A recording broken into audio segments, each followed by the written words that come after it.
Hi, I'm going to sit on the floor, I think, because we're going to do a lot of action tonight. So I think until we get started, I'll just sit here on the floor in front of the camera so that I can see comments as we get started. So hi, I'll wait a few seconds to wait and see when people start joining from pre-chat or notifications or whatever. And in the meantime, I'm going to kneel on the floor here, and the kitties are going to go wild because I'm sitting on the floor. It's their favorite thing for me to do.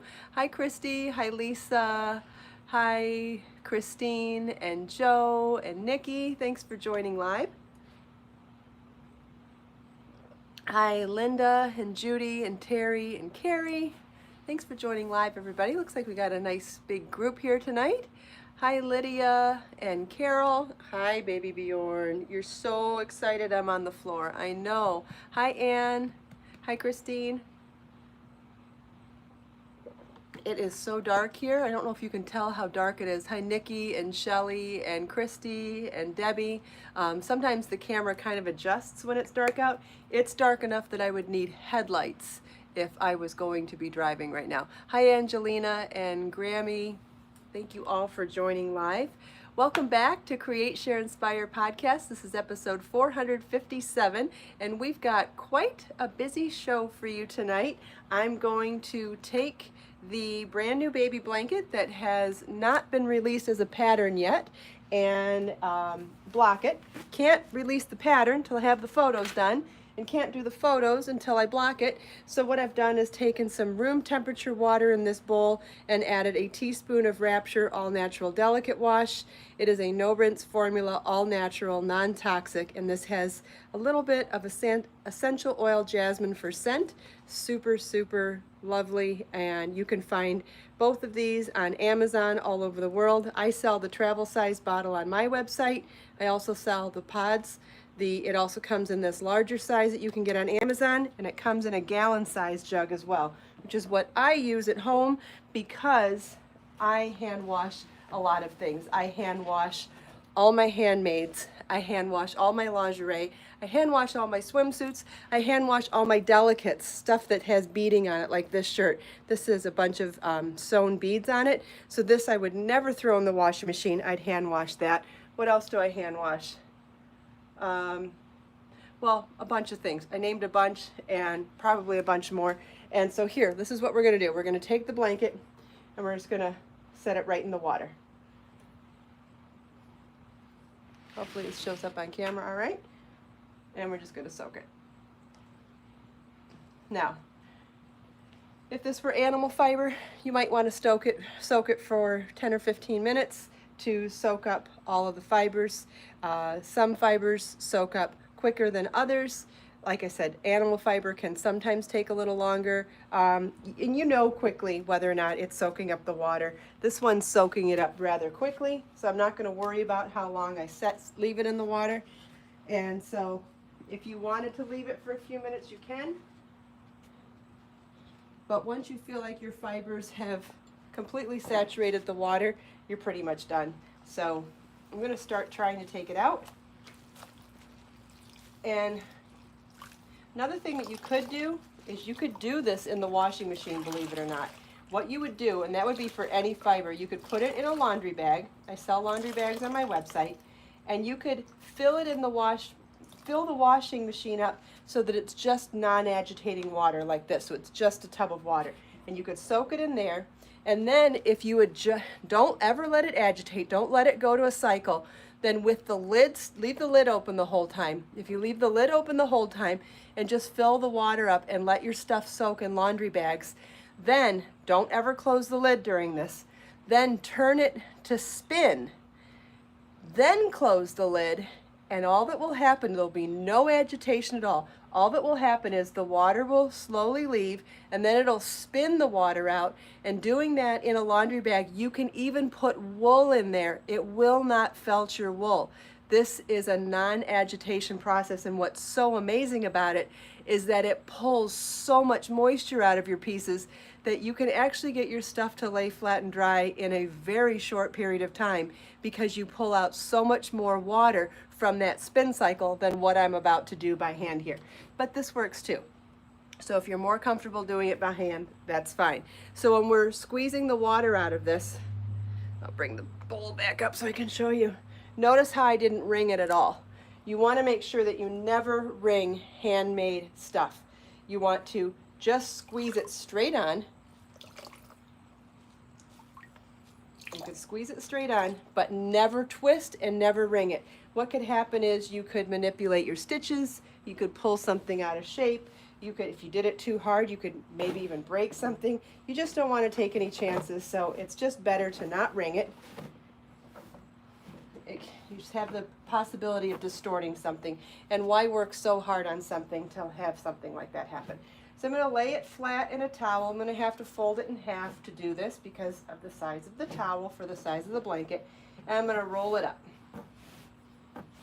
Okay, so now that I have it rolled up, I'm going to roll it up again this way. And now, this is something that I like to do just because I think it's always awesome when you can add your body weight into anything, because you add a whole lot of weight, right? But I'm not adding any twist to it. So I can literally stand on this, and all that it's going to do is push more water out of the yarn and into the driest thing next to it, which is that towel. So now I'm saturating the towel and hopefully pulling out that moisture and putting it into the towel instead of the yarn. And this is safe to do with any amount of weight as long as you're not twisting or pulling on anything. And it's just fun to do. Okay, so now this is more damp than wet. Obviously, it would be even it would be even less wet and closer to damp if we did it in that spin on the washing machine cycle. But again, that's something that only do it if you really understand what I said. It really has to have absolutely no agitation, none of the cycling going on at all.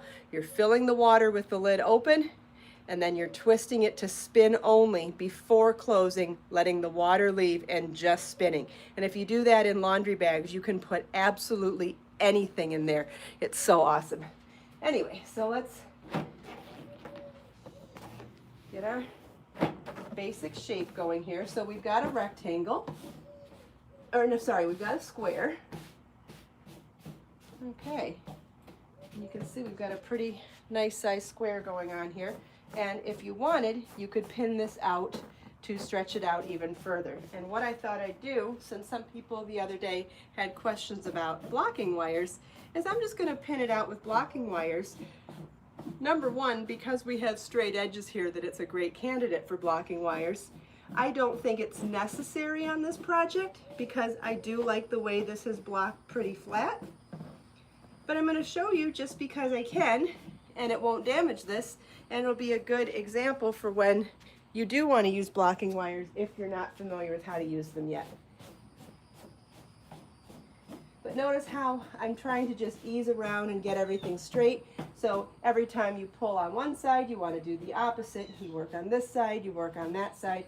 Just want to get it nice and straight. I'm going to lift the camera up and see if we can get a nice overhead shot. There we go. How beautiful does that blanket look, guys, right? It's looking so beautiful. Okay, so now, let's see, let me get the camera back where it was. Hopefully we can get a good angle. That looks like a pretty great angle. So now I'm going to grab my blocking wires and my pins. You can find these in my Amazon shop, amazon.com/shop/Kristin Omdahl in the craft folder. Okay, so I'm going to pull out 4 of my long wires to begin with.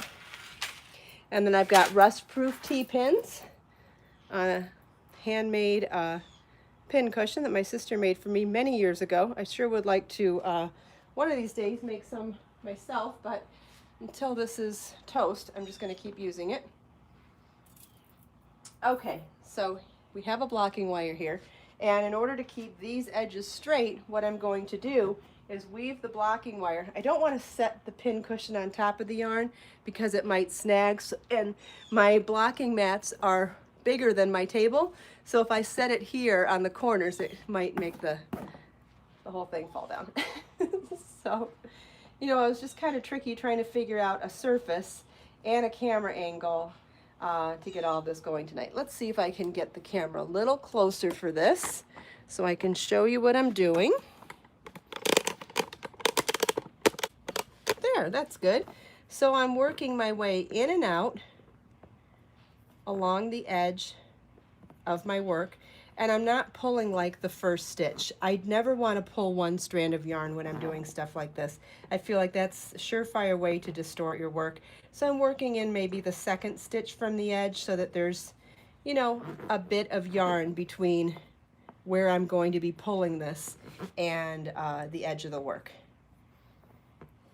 See if I can get this to carry along with me. Not quite. There we go.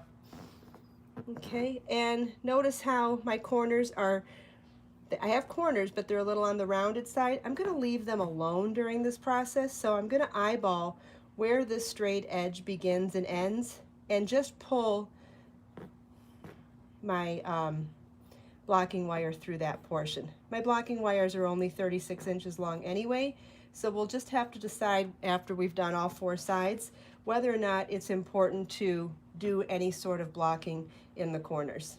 It depends from project to project. Some projects require pinning on every surface, others not so much, so we'll just have to play it by ear with this one. I'm almost to the end of the straight edge here, so I will leave this one now. Okay, and now, like I said earlier, for whatever side you do, you need to do the opposite side next. So I'm going to come over here to this side. And I do apologize, I'm probably not going to see that many comments tonight because I'm doing so much tutorial. So if your question is important to you and it doesn't get answered by another person watching tonight, I know sometimes we have very helpful people that answer the questions that they know the answers to. Please feel welcome to leave your questions for me in the recorded version. This live stream podcast will become a recorded video about a half hour or so after we finish. Okay, notice I didn't pin the first side. I'm not going to pin them until I'm ready to do all four, because that way, again, I'm doing everything symmetrically and evenly. So it's important at first to just get, oh baby Bjorn, you want to help, don't you? Sorry buddy, not this time. Oh, also, I got started on a matching baby hat for this today. So if we finish blocking this blanket and we're still not done with the podcast, I will pop inside and grab the hat so I can show you. So what I did was follow the chart for the first couple of rounds of the increase, since this is an increase out center square.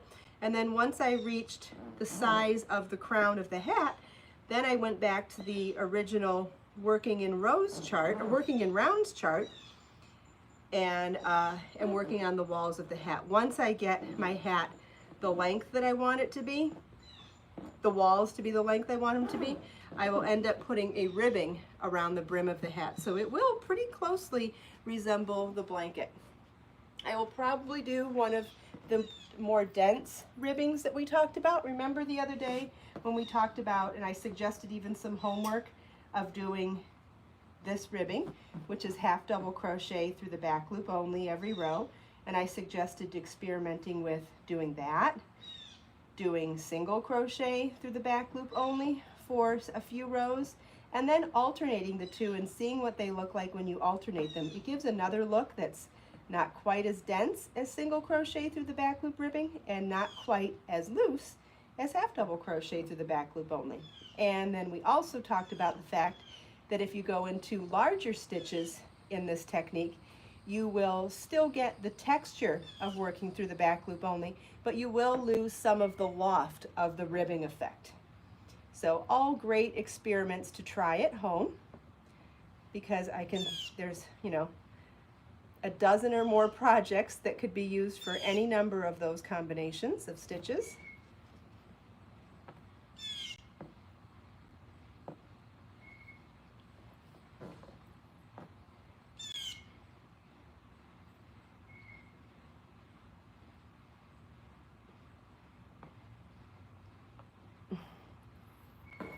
Okay, so we've got our third side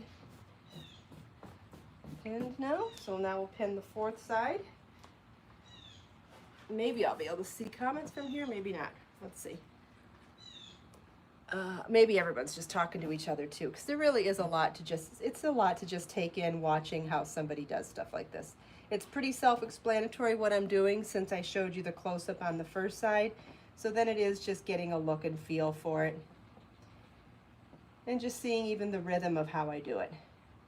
How I'm guiding the pin with my right hand and manipulating the yarn or the fabric with my left hand. And I feel like I get a really nice rhythm that way. But I've done this for many, many years on hundreds of projects. So I guess you start learning what works for you after that much time. But still, it's a good thing to watch. When someone's done something a lot, it's helpful to watch how they do it to get an idea for the flow. All right, we're pretty good here. All right, so notice how then I'm centering the pins on each side too, so that we have the work centered on the pins. And you can see that my edges are a little bit ruffled, so we're going to end up easing a little bit of that on there. But now we're ready for our pins. Okay, and I know we've done lots of blocking tutorials before, but it's always a good idea to remind about the good stuff. So the good stuff being, always start at a center point and always work symmetrically. So I'm going to start in the center of this pin, and then am I going to reach over here? And then pin to the mirror side, the center of the opposite pin. And then we'll do the opposite side, starting in the center pin, and then come to the opposite side and in the center pin. Now, as I'm doing this, I want to look up over my work and make sure that I've stretched equally on all sides. And as you go along, if that becomes difficult to figure out, stand on a chair or stand on a ladder and take an overhead shot with your phone. And getting that overhead view will help you to see if you've pinned things out symmetrically or not. If you haven't, just go back in and readjust where it's not symmetrical. Okay, so next we're going to go to our end points.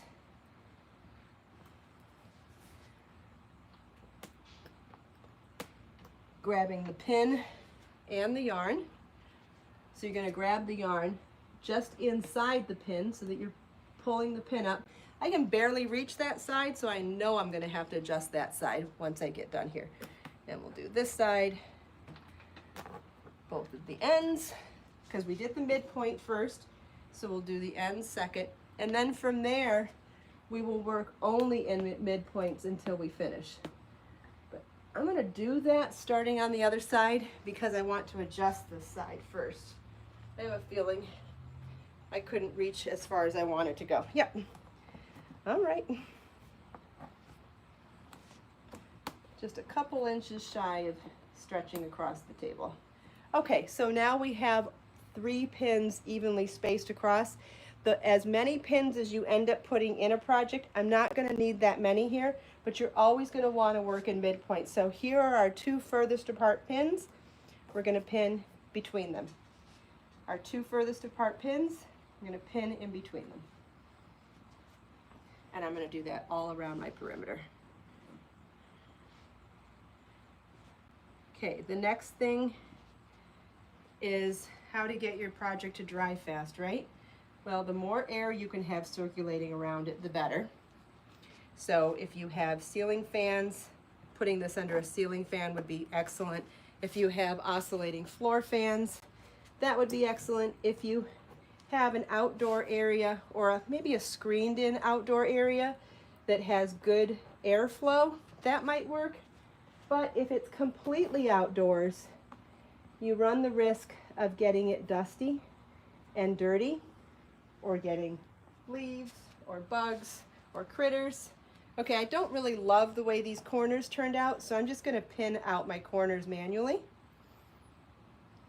like this. But I would really consider your outdoor area if it's not screened in before doing it, and recommend not drying out there unless you live in some wonderful place that has no bugs and no dirt. Otherwise, you do run the risk of contaminating your project with dust, dirt, and bugs. Or worse.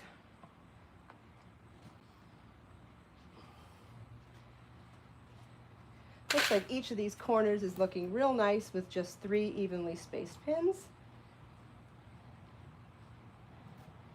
Okay, and there we have a beautifully, symmetrically blocked square baby blanket.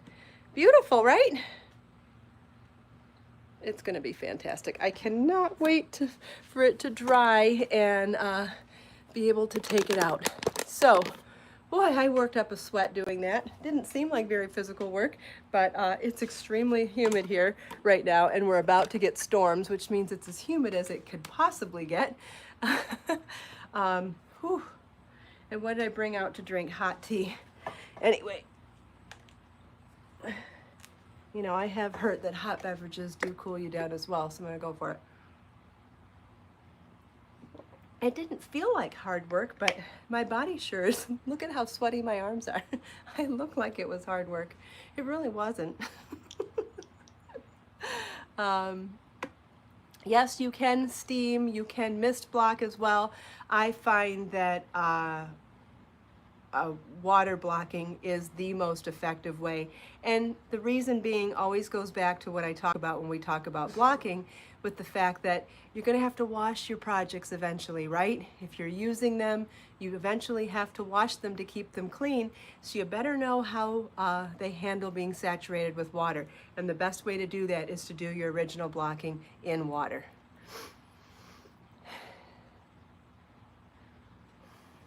Does anybody have any questions for me? Because I am done doing the tutorial now, so I hope that that was really helpful, seeing me actually physically do it, which means when I'm physically doing something, I can't always read the comments, but be more than happy for those questions to come rolling by again if anybody has them now. Or maybe your questions got answered. Joe says it was amazingly helpful. Well, that's awesome. That is the whole reason why I do this. Christine says it was helpful too. So does Carrie. All of my, can't read that, Lydia, but something she said was helpful. Pamela tried Wrapture in her local shop. That's wonderful. Yes, Kimberly, I find that it is so helpful to stay symmetrical if you work in opposites. So you want to work, if you do whatever you do on one side, you do it on the opposite side. Wherever you pin, pin in the midpoints. Anything you can do to stay symmetrical will help your project stay symmetrical.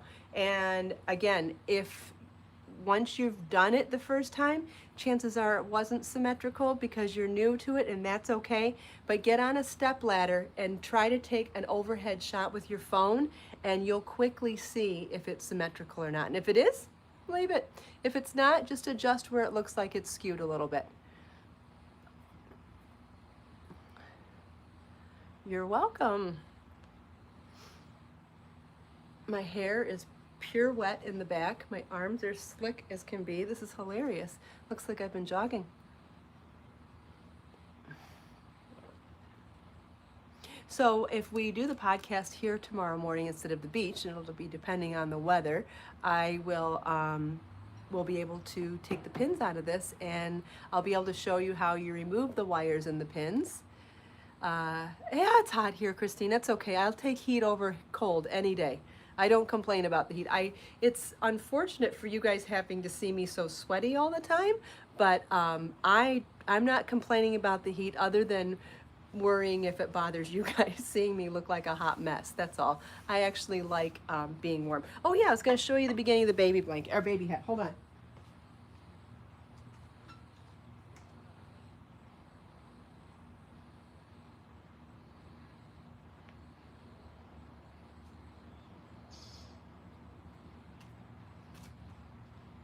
Okay, the hat is so adorable, I can hardly stand it, and I'm pretty sure you're going to feel the same way. How gorgeous is the hat? So what I'm going to try to do is figure out how to convert it one way or the other into a mommy and me pattern as well, because I would like a hat like this. Might have to go into a different yarn to go thicker so that we can get the gauge right, because I'm going to try to do it where we don't change the number of rounds. We're going to change the gauge with hook and thickness of yarn to make it a larger hat, but how cute is that lace? This is the same lace. So the first 4 rounds of the hat for the crown are the first 4 rounds of the blanket, but because the blanket continues to increase, we don't do that. So then we go back to working even in rounds for the rest of the hat. So I'll work this to the correct length for the hat, and then I'm gonna do a ribbed edge along it.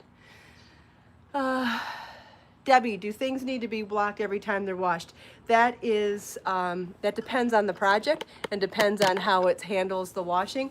The blanket is probably not going to need to be blocked ever again. A delicate lace weight shawl, a lot of times will need to be blocked afterwards. A fine weight lace sweater might need to be blocked while it's laid flat to dry. But blankets generally not.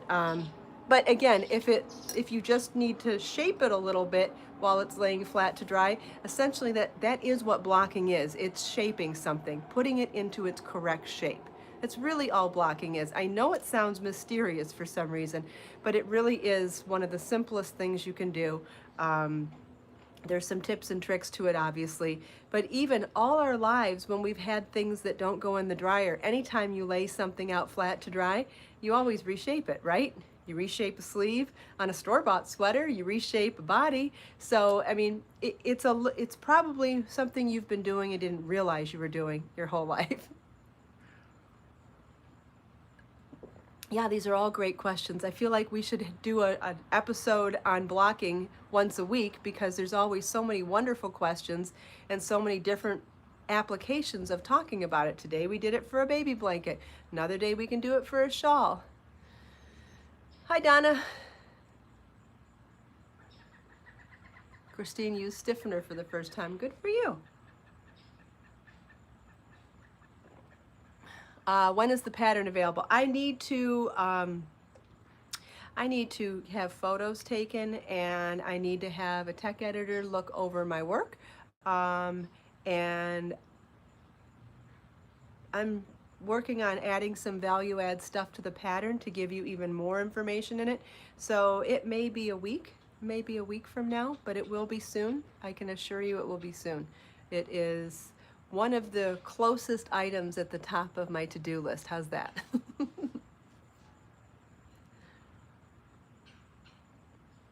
Oh, thanks, Benzie. You're amazing too. You all are amazing. Does anybody have any other questions about blocking? I can't believe I got this done in the time frame. I thought for sure we were going to have to go over for that tonight. That's pretty special.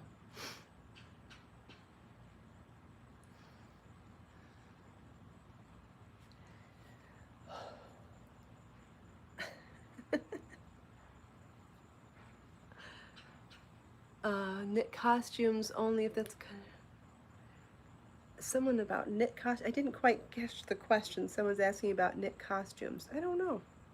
I'm not quite sure I got the whole... Oh, I've got a crochet hook. I can make a pin for my hair. Get it up out of my face. It's just so wet and heavy now. Okay. All right, well, it looks like we have 0 questions, so that is wonderful.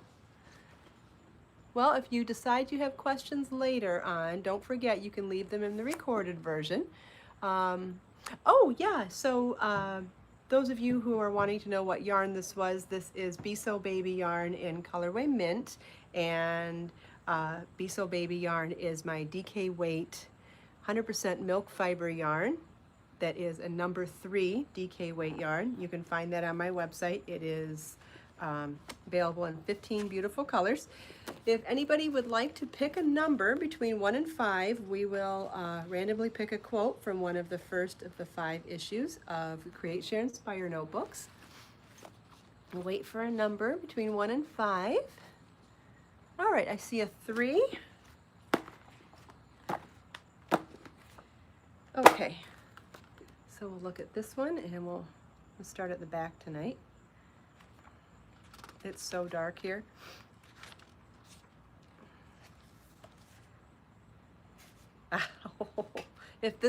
Okay. I'm gonna guess that if I didn't tell you I love this one, you would guess I love this one just by what you know about me. Elizabeth Katie Stanton. And I'm guessing it would apply to a lot of you as well. Okay, this is by Elizabeth Katie Stanton. I am always busy. Which is perhaps the chief reason why I am always well. I do believe that staying busy is one of the best ways to keep your mind occupied, to keep yourself out of trouble, and all sorts of other things. And especially doing stuff like knitting and crochet, it's so good for anxiety and stress and all those other things as well. But I do believe that always being busy is just something that's always kept me sane. So even when I'm not knitting and crocheting, I'm playing piano, playing guitar, working out, cooking, cleaning, whatever. I love to be busy, and I feel like it is definitely a huge attribute to my mental health. Anyway, so thank you, Elizabeth Katie Stanton, for this quote. I am always busy, which is perhaps the chief reason why I am always well. Love it. Love, love, love it. Thank you. Yeah, I don't remember the quote, but yeah, something about the Devil's Workshop, or there's something about, I know there are quotes about idle hands, something, something too. You know, I'm terrible with quotes, but they all end up saying, stay busy and stay out of trouble, right? Thank you all so much for taking time out of your busy evening to spend a few minutes here with me. I hope you enjoyed the blocking tutorial, the little show and tell on the new baby hat that's coming along. I'll probably finish that tonight, it's so little. Thank you for chatting with me and everyone else. I hope you enjoyed everything, and if I missed your question and it's important to you, just pop back over when the live stream turns into a recorded video and I'll get notified of your question there. Let us make time to create, share, and inspire today and every day. Have a wonderful evening, everyone, and I'll see you tomorrow morning. Bye.